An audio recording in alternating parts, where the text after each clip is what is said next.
Tulog po sa atin. Tulog po natin ang Panginoon.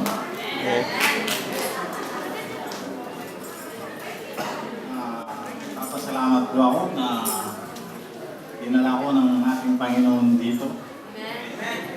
Papasalamat din ako sa mga ginamit niyang tao para makarating dito at tayo ngayon dito po.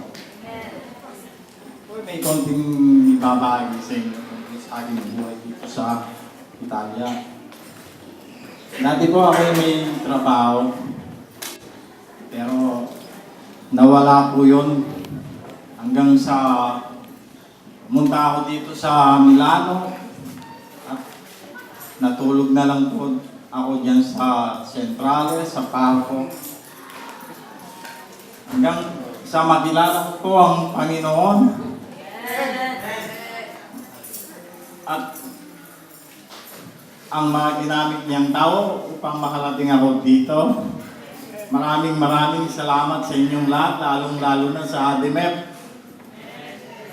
Ngayon po, ramdam ko na po ang pagkilos ng ating Panginoon sa buhay ko.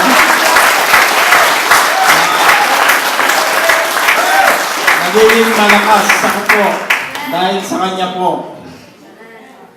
At nagpapatuloy sa buhay. Pasensya na po kayo sa wala po kasi akong maraming masasabi. Kung hindi, talagang napakadakila ng ating Panginoon. Sa ating buhay, sana po, maging matibay po tayo sa lahat ng pagsubok. Maraming salamat po.